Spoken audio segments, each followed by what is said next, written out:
So my name is Mackenzie Hill, and my group taught a lesson over similes and metaphors. One thing that went really well in my group was the collaboration between Abby and Olivia and I.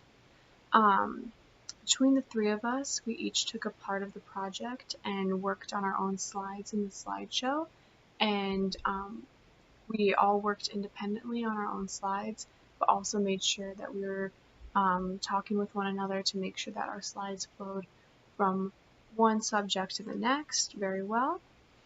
And we all made sure to do whatever we could do to make sure that the lesson was clear and concise for our students. I hope to collaborate with my colleagues and other teachers in my building in the future because I think I thrive when I'm working with others. I personally need to improve on my technology skills. There was a point in our group's video where it paused for about 3 minutes on a plain black screen, and I feel like if I was better at technology, I could have cut the video and made sure that when I submitted it, that 3 minutes of blank space was not there. But because I wasn't very good with technology, I could not cut the video, and so I had to submit it with that in it.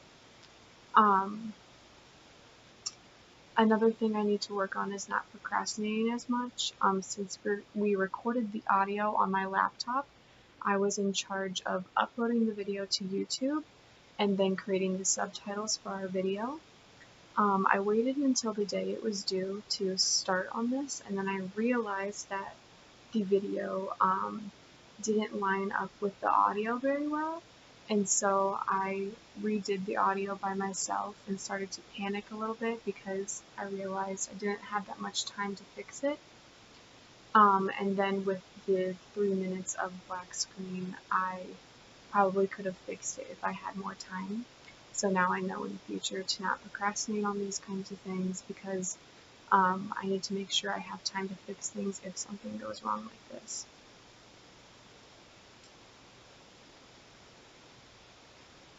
One thing that I really liked about Abigail's presentation was her voice and her presentation. Our first recording, Abigail used her voice for the audio, and it was very clear and also enthusiastic for the students. Unfortunately, we weren't able to use this audio because it didn't line up with the video very well, but in the future I will remember to speak like Abigail and be enthusiastic in order to engage my students in the lesson.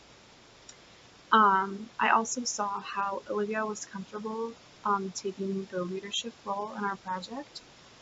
She immediately took charge, and when we discovered our topic, she was on it and already researching about it.